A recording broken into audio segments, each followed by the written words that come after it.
It was Christmas Eve, 1971. A day meant for family, for joy, for celebration. For 17-year-old Juliane Koepcke, it was a day of excitement. She was finally heading home. After completing her high school studies in Lima, she was flying with her mother Maria to reunite with her father in Pucallpa. Her father, Hans Wilhelm Koepcke, was a renowned zoologist working deep within the Peruvian Amazon. The family lived a life surrounded by nature, a life that had unknowingly prepared Juliane for the ultimate test of survival. The air was thick with holiday anticipation as they boarded Lanza Flight 508.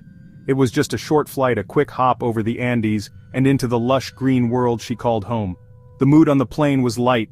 Passengers were eager to reach their destinations and begin their Christmas festivities.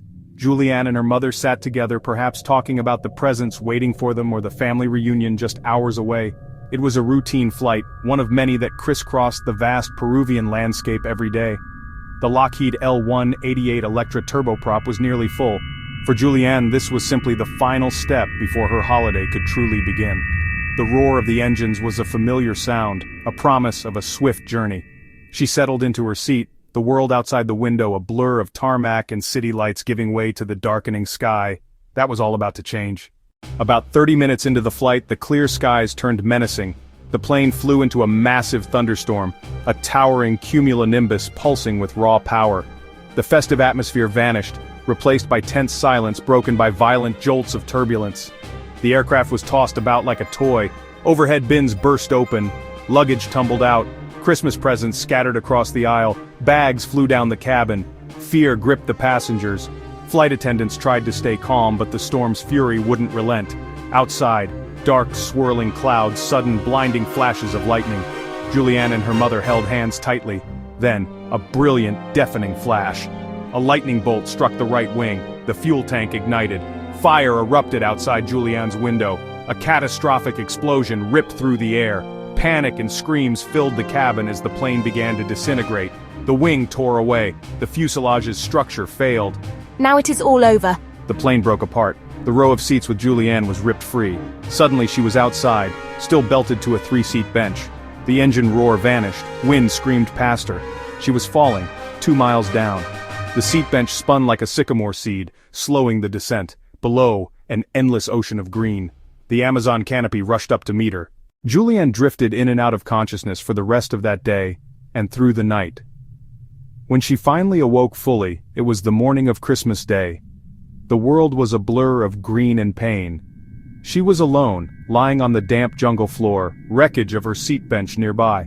The silence was profound, broken only by the alien sounds of the rainforest. Her first instinct was to find her mother. She called out, "Mama, Mama!" her voice small and weak in the vast wilderness. But the only reply was the echo of her own calls, swallowed by the dense trees. The horrifying reality began to sink in. She was the sole survivor. Her body was a mess of injuries, broken collarbone, a deep gash on her leg, her right eye swollen, completely shut vision in the other. Blurry from a concussion, she had lost one shoe, and her glasses, wearing only a torn mini-dress, completely inadequate. She found a small spring bubbling from the ground, the first sign of hope. She drank the clean water and used it to clean her wounds as best she could. Her father, the zoologist, taught her, follow a stream. Streams flow into rivers. Rivers are where people live. With a clear goal, she began to move. Finding the stream was a monumental victory. It was just a small trickle of water at first, a path, a lifeline cutting through the impenetrable jungle. Juliane knew this was her only way out. Following it was arduous. The terrain was treacherous. She had to wade through the water riverbanks too thick with tangled vegetation, crawling with snakes, crawling with spiders. The water was cool and refreshing, but she was constantly wet, no way to make a fire, no way to dry her clothes, no shelter from the constant rain. The days began to blur into one another, walking, waiting, enduring. The jungle was a constant sensory assault. The buzzing of insects was deafening. Bitten relentlessly by mosquitoes, bitten by sandflies, leaving her skin covered in painful welts. At night she would try to find a spot on the riverbank to rest, but sleep was difficult. The sounds of the jungle were amplified in the darkness, and the fear of what lurked just beyond her sight was ever present. The candy was long gone.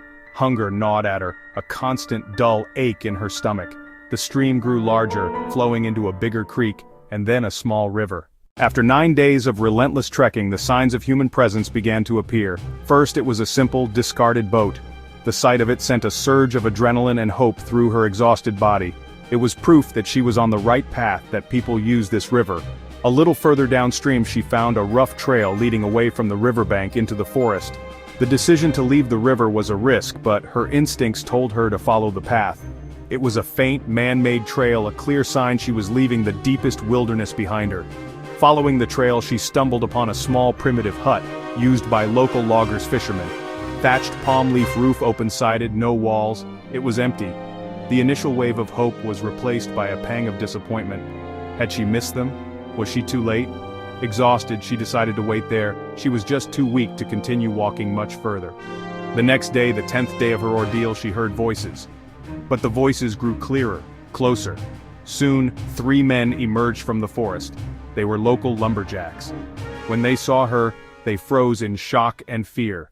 To them, she was a terrifying apparition. Pale, ghost-like, one swollen eye covered in mud, and insect bites her clothes in tatters. They thought she was a Yamanja, a mythical water spirit from local folklore. Juliane, weak and barely able to speak, tried to explain who she was in Spanish. Slowly, the men's fear turned to compassion and disbelief. They had heard the news reports about the crashed plane, but had assumed there were no survivors. The story she told them was almost too incredible to be true. They tended to her wounds, using local remedies to disinfect them, and gave her food. It was the first proper meal she had eaten in 11 days. The simple act of kindness from these strangers was overwhelming. They carefully placed her in their canoe to take her on the next stage of her journey, a 7-hour boat ride to the nearest small town. The canoe trip down the river was a journey back to the world of the living. After 11 days of isolation, the simple presence of other people was a profound comfort. Upon arriving at a small lumber village, she received medical attention, then was airlifted to a hospital in Koepcke. News of her survival spread like wildfire, a miracle. Her reunion with her father was emotional and heartbreaking. He was overjoyed she was alive, but they had to confront the loss of Maria, her mother. Her recovery was slow and difficult. Doctors were astonished by her survival from the fall, and by her resilience in the jungle. She had over 50 maggot-filled insect bites, a broken collarbone, and other injuries. The psychological trauma was deeper. For months she was haunted by nightmares. The experience in the jungle irrevocably shaped the course of Juliane's life. Instead of being repelled by the wilderness, she felt an even deeper connection to it. It had tried to kill her, but it had also, in a way, saved her.